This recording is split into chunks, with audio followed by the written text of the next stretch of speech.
मानत नाही आणि अशा युत्या ह्या महाराष्ट्रामध्ये अनेक ठिकाणी झालेल्या आहेत.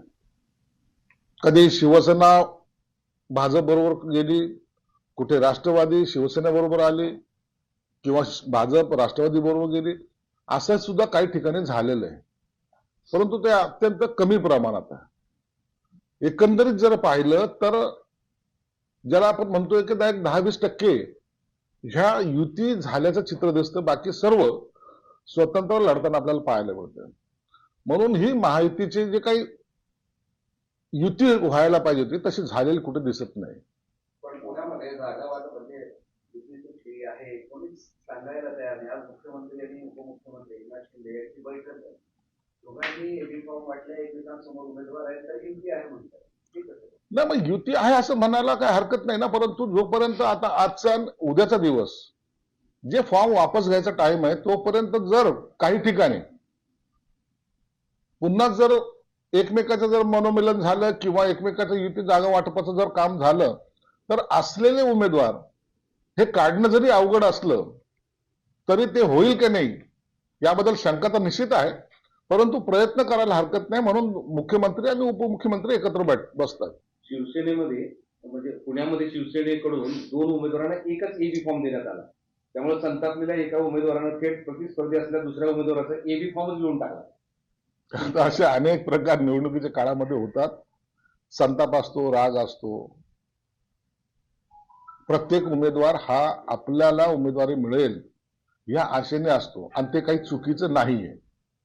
पक्षासाठी काम करणारा उमेदवार जेव्हा आशक्षण येतात, जेव्हा ही ज्याला कार्यकर्त्याची निवडणूक म्हणतात ना, तर मग या निवडणुकीमध्ये त्यांचा तिकीट मागण्याचा हक्क जरूर आहे आणि त्यांनी ते मागितलं पाहिजे. आणि त्यावेळेला जर असा प्रकार घडला तर मला वाटतं तर संतापून झालेलं तो उद्रेक आहे. 2 उमेदवारांना एबी फॉर्म दिला होता होतं, अनेक ठिकाणी होतंय, 1-2-3 ठिकाणी झालेलं आहे.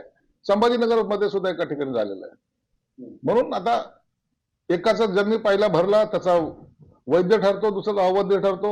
हे प्रकार बहुतेक काही ठिकाणी झालेले आहेत, तुरळक आहे पण काही ठिकाणी झालेले आहेत. एबी फॉर्मचा आणखी गडबड अशी झाली मुंबईमध्ये. तुम्ही भाजप आणि शिवसेना एकत्र लढताय. मुंबईचा वार्ड क्रमांक 173 मध्ये भाजपने त्यांच्या उमेदवाराला एबी फॉर्म दिला होता, मात्र ती जागा तुमच्याकडे होती.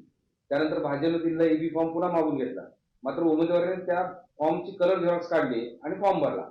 आता तिथं शिवसेना विरुद्ध भाजप असा संघर्ष होणार युती असताना. एबी फॉर्मला कलर झेरॉक्स चालत नाही. कदाचित त्यांनी ऑब्जेक्शन घेतलं असेल तर त्याचा काय निकाल लागला माहित नाही, परंतु एबी फॉर्मची कुठेही कलर झेरॉक्स चालत नाही, हे तेवढं सत्य आहे. युतीच्या चर्चा अजूनही सुरू आहेत. तुम्ही म्हणताय की अर्थ मालिकेच्या तारखेपर्यंत सगळं सुरू आहे. कुठे कुठे हे शक्य आहे? संभाजीनगर शक्य आहे? नाही, संभाजीनगरमध्ये तर शक्य नाहीये. संभाजीनगरमध्ये युती ही तुटलेली हे जाहीर झालेलं आहे. आता इथं युती करणं म्हणजे आता डोके फोडाफोडी सुरू करणं हा नवीन अध्याय सुरू होईल. म्हणून संभाजीनगरमध्ये युती होणार नाही. आता जो गेल्या 2-3 दिवसांपासून जो राडा सुरू आहे त्या राड्याची राज्यभर चर्चा सुरू आहे. एकीकडे राज्यातल्या सगळ्या महापालिकेच्या निवडणुका आणि एकीकडे संभाजीनगरची निवडणूक असं चित्र राज्यात दिसते. हे बघा, एक लक्षात ठेवा, तुम्ही कार्यकर्त्याला तुम्ही काउंट करू नका ना. हा उद्रेक काय होतो, असू शकतात तुमच्याकडे जागेची मागणी ते करतात कार्यकर्ते. अनेक वर्षापासून काम करणारा कार्यकर्ता जर उमेदवारी मागत असेल तर ते गैर आहे का? तुमच्या निवडणुकीला त्याने झेंडे घेऊन फिरला का नाही फिरला? तुमच्या घोषणा दिल्या का नाही? तुमच्यासाठी काम केलं का नाही? मग अशा वेळेला जेव्हा तुम्ही अनेक उमेदवार असतात, अनेक उमेदवार जे पक्षाचे आहेत त्याच्याबद्दल बोलतोय मी, असतात, त्यामध्ये तुम्हाला त्यांच्या समोर जावंच लागेल. तुम्ही त्याच्यापासून दूर पळू शकत नाही. जा ना समोर, बोला ना. बरं, जर तुमचं चुकलं असेल तर निश्चितच त्यांचा संताप हा योग्य असतो, पण तुम्ही त्यांच्याशी बोलणारच नाही.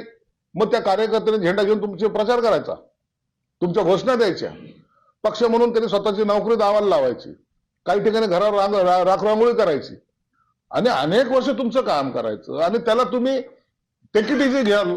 तो कार्यकर्ता हा ऐकत नाही. कार्यकर्ता तुमच्यासाठी ग्राउंड लेवलला ज्या ठिकाणी इतर पक्षाचे लोक असतात त्याच्यावर भांडताना तो कशा पद्धतीने भांडतो हे एकदा जर आपला अनुभव जर तुम्हाला जर कुणाला नसेल तर तो घ्या, एकदा पहा. म्हणून कार्यकर्त्याला समोरं गेलं पाहिजे, तुमच्याकडून चुकलं माफी मागितली पाहिजे, त्याला समजवण्याचा प्रयत्न केला पाहिजे आणि जर तुमच्याकडून खरंच चूक झाली असेल तर माफी मागायला तुम्हाला काय हरकत आहे? परंतु नाही, आता कार्यकर्त्यालाच उचलून जेलमध्ये टाका जर अशी तुमची भूमिका जर असेल तर मग कार्यकर्ता संतपणार नाही. प्रत्येक नेत्याच्या, प्रत्येक पक्षाच्या प्रत्येक ठिकाणी कार्यकर्ते गेलेले आहेत. समजवण्याचा प्रयत्न का करत नाही? पळता कशासाठी? तुम्ही पळता याचा अर्थ तुम्ही चूक केलेली आहे. समोर गेलं पाहिजे माणसं. आणि म्हणून हे जे काही आता राडे जे चाललेत ना, हे फक्त त्यांचं म्हणणं न ऐकून घेतल्यामुळे झालेला राडा आहे. तुम्ही अनेक वर्ष त्यांना राबून घेतलं, परंतु त्यांच्याकडे केलेलं दुर्लक्ष हे आज तुमच्या अंगलट येतं. प्रचाराला निवडणुकीच्या पूर्वी तुम्ही सर्वजण एक साथ कामाला लागा. अरे कार्यकर्त्याकडे पैसे नसतात. कार्यकर्ते खिशातले काढून कष्टाचे पैशाचा पॉम्पलेट छापतो, लोकांच्या दारोदार जातो, भेटतो. त्याचा झालेला खर्च तो कोणत्या आशेने केलेला आहे त्यांनी, की मी एकदा तरी नगरसेवक होईल. मग अशा वेळेला त्याची भावना सुद्धा समजून घेतल्या पाहिजेत. म्हणून असे जे उठावाचं प्रमाण जास्त वाढलं ते कार्यकर्त्याला समजून न घेतल्यामुळे झालेलं आहे. तुम्ही आंदोलनाचंच विचारलं म्हणून एक विचारतो की तुमच्या घरासमोर एक आंदोलन झालेलं होतं, त्यातल्या तो महिलेचा एक व्हिडिओ फार सोशल मीडियावरती व्हायरल होतोय, घोळ आल्याचं. तर ती तुमचे नातेवाईक आहे असं पण काहीतरी समोर आलं नंतर. माझ्या घरासमोर झालं आंदोलन, झालं ना. मी त्या महिलेला घरात घेतलं, पाणी पाजलं, समजवलं. आणि मला नंतर कळालं की माझे दुरून नातेवाईक लागते. तिनेच सांगितलं की मी तुमचे नातेवाईक लागते. नंतर त्यांना सगळ्याला समजवल्यानंतर हसून तिच्याबरोबर आमचे सगळ्यांचे फोटो सेशन सुद्धा झालं. कार्यकर्त्याला समजवलं पाहिजे, तुमची अडचण सुद्धा त्यांच्या लक्षात आणली पाहिजे. लोकशाही मराठी ऐका, पहा, जागरूक रहा.